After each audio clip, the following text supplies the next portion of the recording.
Chapter 20. Beulah and First Squad approached the mound cautiously, unarmed as they were, and walking knowingly to their deaths. The mound, nest, hive, whatever, loomed like an apartment building-sized anthill. The surface was ridged and convoluted, a dull blackish grey with bits of lighter colour here and there. As they drew nearer, Beulah saw that the lighter bits were bones, a lot of them skulls, and all blended into the surface. "Damn," somebody said quietly. "Some kind of secretion, all right, with a little organic stuff mixed in for the hell of it." There was an oval-shaped entrance with a beaten path leading to it, maybe 100 meters ahead. "I ain't going in there," Ramirez said. "Fuck this." But the trio of AirPods buzzing back and forth overhead like dragonflies meant otherwise. As if to confirm this, Beulah's comm came to life. "Move in," the voice said. And to punctuate the command, a thin green plasma beam splashed against the ground behind the squad, digging a small smoking crater into the stony surface. "Wonder how the other squads are doing," Chin said. "Who cares?" Ramirez said. "We're about to become history here." "This is what we came for," Beulah said. "Fuck that," Ramirez said. "We're supposed to be Marines, not bait." "I'm open to other ideas," Beulah said. The six of them moved towards the entrance of the mound. Once they were inside the place, maybe they could just squat down and not go in any deeper. "Right, Beulah. And the guy on the monitor will go blind and not see from our cams that we're standing still. So what can they do about it?" "They can fry us with a reflected plasma beam. That's what they can do about it." "Oh yeah, right." "Or they can send one of the expendable androids down to hose us. Probably won't even have to get out of the AirPod. Like Ramirez said, we're history." The group reached the entrance. Beulah flicked his shoulder light on and took a deep breath. He stepped into the mound first. Whatever was going to happen was going to happen.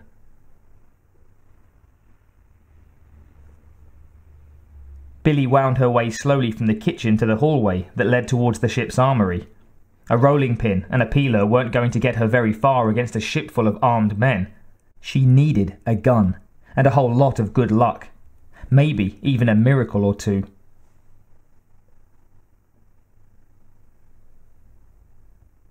Massey was staring through the holographic readouts when a tiny chime called for his attention. He focused on the screen. The 3 AirPods were holding over the entrance to the first mound. The other Marine squads hadn't made it to their destination yet. What was... Doppler showed aircraft closing on their AirPods. Impossible.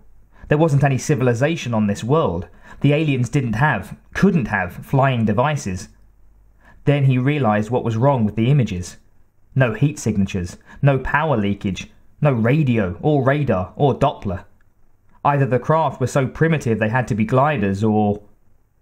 Massey blinked. "Team 1, he said. "Alert!"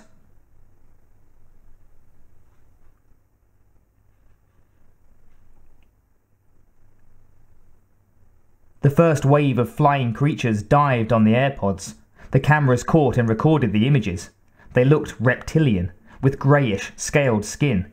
They had delta-shaped wings that spanned at least 10 meters, short, sleek bodies, and elongated heads with rows of pointed teeth. Carnivores, definitely. There were a dozen in the first group, and they attacked soundlessly the 3 pods. The androids were good. Massey had to give them that. The plasma rifles lit, and lines of green swept the air. The creatures fell and died as the high-energy beams cut off wings, slashed bodies, lopped heads. 9 of the things went down in the first 3 seconds as the 6 androids fired their weapons repeatedly, dodging in the agile little pods. But the second wave arrived, and there were too many. One of the things took a beam in the chest, was probably dead instantly, but slammed into a pod and knocked it sideways. Another attacker flew in while the pod was tumbling and showed how well those big toothy jaws worked when it bit an arm from one of the androids, the one flying the pod. The pod spiraled down towards the ground, 4 or 5 of the beasts following it in controlled dives. The other 2 pods were also in trouble. Flapping wings buffeted the androids as the things darted in and snapped at the heavy plastic, tore at it with taloned claws, as if the pods themselves were alive. Plasma beams flashed, the flying monsters died under the flares of energy, but those who weren't hit kept attacking.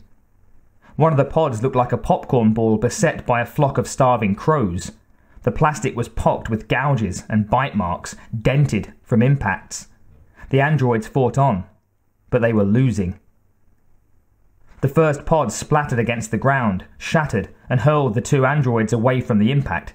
Almost instantly, the flying creatures were upon the androids, tearing at them, ripping limbs from torsos, spraying circulating fluid up in thin white fountains. They tore the androids apart, but didn't eat them. Apparently, they didn't much like the taste of artificial flesh. Massey watched, amazed, as one of the pods landed in a controlled dive, and one of the androids leapt out and sprinted towards the mound.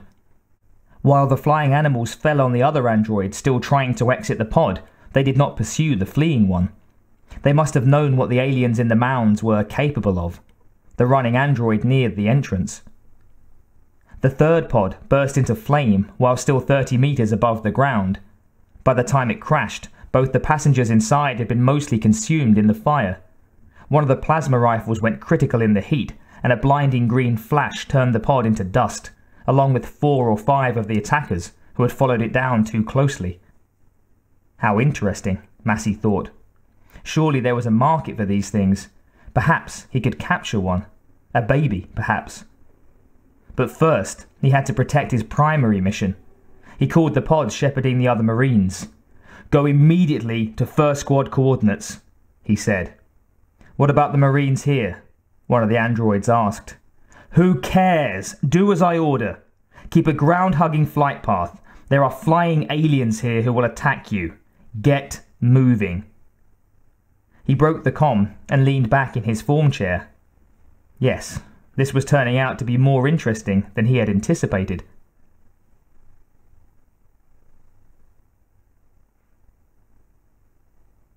Bueller heard the explosion and stopped. "What the hell?" Chin began. They were only 50 or 60 meters into the nest, and the devil they knew suddenly seemed less dangerous than the one they didn't. "Let's go see," Bueller said. "I'm with you, pal," Ramirez said. "I'll watch our rear," Mobutu said. She held a fist-sized rock in her hand. She waved the rock. Bueller had to laugh. Mobutu was crazy if she thought a rock was going to do her any good. Then again, any weapon was better than none. Bueller looked around for a stone of his own. Better to go down trying than not. What they saw was amazing. There were some kind of flying things flapping around like giant bats out there. All 3 pods were down, only one of them intact, and one of the androids was hauling ass towards the mound, moving at Olympic speed as he broke and stepped the rugged ground. He carried a plasma rifle in one hand. "Move back," Bueller said. "I think maybe some luck just went our way." "Maybe," Smith said from behind him. "What I want to know is how comes the things who live here haven't swarmed all over us by now."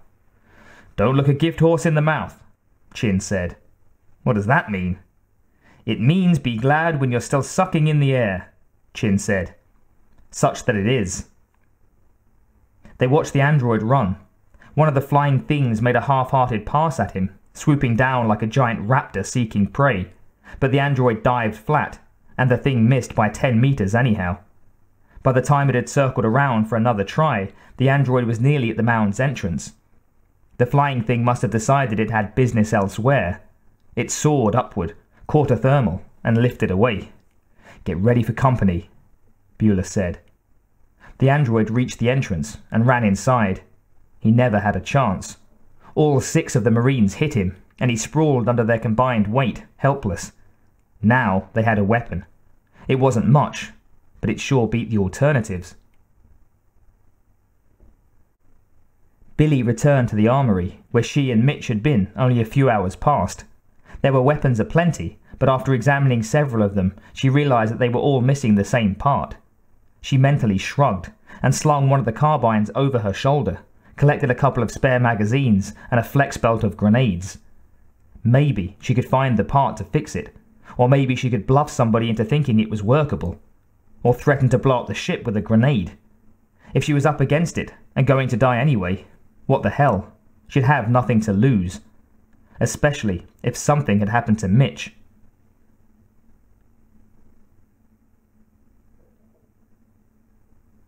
Bueller said, "All right, Blake, you're the best shot in the squad. You get the plasma rifle." She nodded, took the weapon, and did a quick inspection. "Got almost full charge," she said. 35 shots. "If you have to use them, make them count," Bueller said. "He's got a sidearm too." That from Smith. "Better let me have it," Bueller said. "No offence, Bueller, but who died and left you in charge? We're all the same rank here since Easley bought it." "I outscored everybody in pistol qualification." "Yeah, Smith," Mobutu said. "You couldn't hit a tank at arm's length with a sidearm."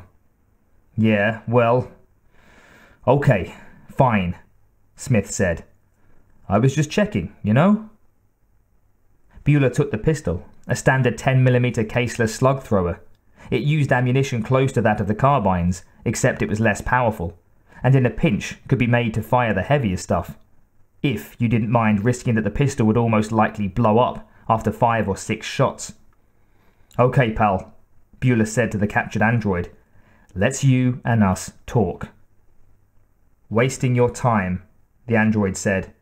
"I'm no good as a hostage. I'm expendable, and my clock is running down. I'm dead in a couple of weeks, no matter what."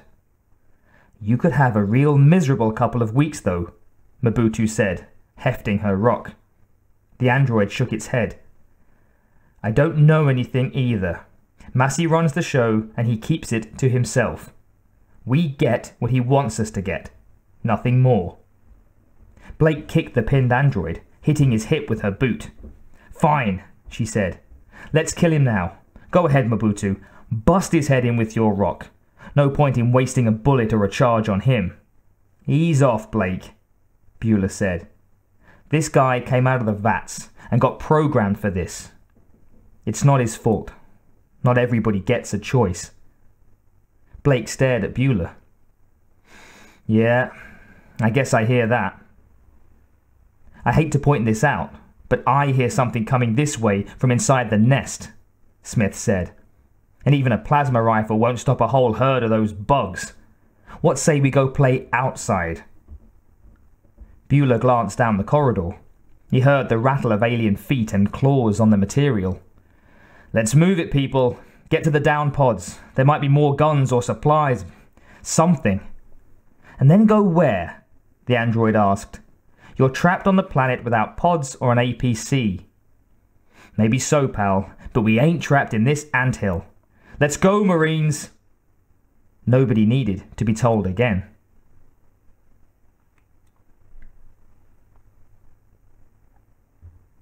Billy moved carefully through the ship, hiding when she heard people approaching.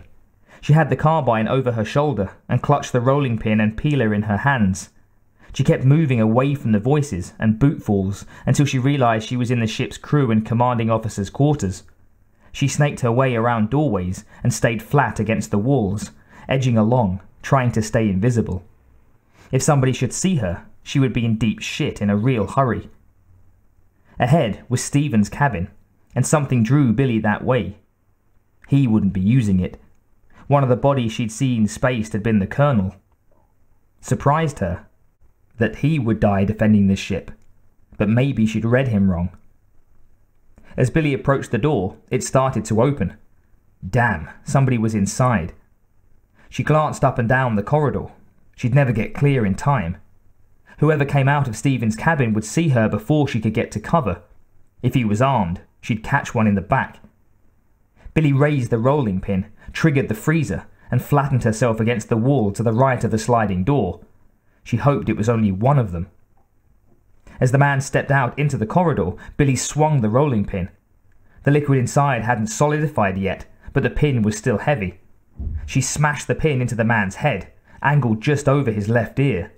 She put her shoulder and back into it. It was a good swing, powered further by her fear. The thick plastic shattered as it met bone, probably cracking the skull as well. Viscous blue coolant splashed from the broken pin, covering the man's face with cold globules. He didn't go down. He staggered, slammed into the door jamb, and wobbled, but he didn't go down. Billy stepped in and drove her left hand at the man's belly, just below the sternum. The peeler sank into his flesh all the way to her hand. White fluid sprayed from the wound onto her as she jerked the peeler out. Android blood, she realized, as she tried for the second stab. He was an artificial person. The android managed to twist and slap at her hand, partially deflecting the second thrust, so it missed his solar plexus and skidded over his ribs, gouging chunks of his uniform and flesh out, leaving a shallow ditch that stretched from the center of his chest almost to his shoulder. The coolant from the rolling pin clouded his vision, though, and his own punch missed Billy by a hair. As he wiped at his eyes, it gave Billy enough time for one more shot. If she didn't drop him with it, he would have her. Even a wounded android was still stronger than an ordinary human. Billy jabbed, a long stroke, aiming at his eye. Growing up in a hospital, you learn something about anatomy. The eyes were the easiest path through the skull, to the brain. The peeler hit just under her target, bounced up, and sank through the softer eye tissue. Jelly oozed from the ruined eye as the peeler went in. The android jerked away from Billy, reaching up with both hands, and jerked the peeler out. The serrated edge brought most of the eye out with it, clearing the socket until milky white circulating fluid welled and spilled. He stood there for what seemed a long time, then collapsed. He didn't say anything, not even a groan, just dropped as if his bones had vanished, and died. Billy's heart raced, pounding as though trying to dig its way out of her body. She still held part of the shattered rolling pin in her right hand. She let it fall. The clatter it made seemed loud in the corridor. Her first reaction was to turn and run, but she didn't. Instead, she wondered why the android had been in Stephen's cabin. Inside, she figured it out. The missing parts from the carbines were stacked neatly in rows on the colonel's bed. Who would have put them there? Somebody had sabotaged the weapons, and it looked like she'd found out who. Why had he done it? It didn't matter. She could worry about that later. Right now, she had other things on her mind. Billy picked up one of the feed ramps, stripped the receiver on her weapon, and replaced the missing part. She snapped the connector into place, and the ramp toggled through a diagnostic code, and then clicked into place. She shoved a magazine into the carbine, touched the bolt control, and cycled around into the firing chamber. The magazine's counter showed 99 anti-personnel rounds remaining. Billy smiled. It was tight, but she felt a lot better. If the head shrinkers in the clinic could see her now, they'd really have something to worry about. Good God, it's a crazy woman with a gun. Damn straight. And if anybody gave her any shit, she was going to invite them onto the dance floor for a fast and deadly tattoo tango. Wilkes. She would go find Wilkes and get him loose. He'd know how to handle this. And once she got Wilkes, they could collect Mitch and get the hell out of this mess. Maybe it wasn't the best plan in the universe, but it would do for now. She hoped.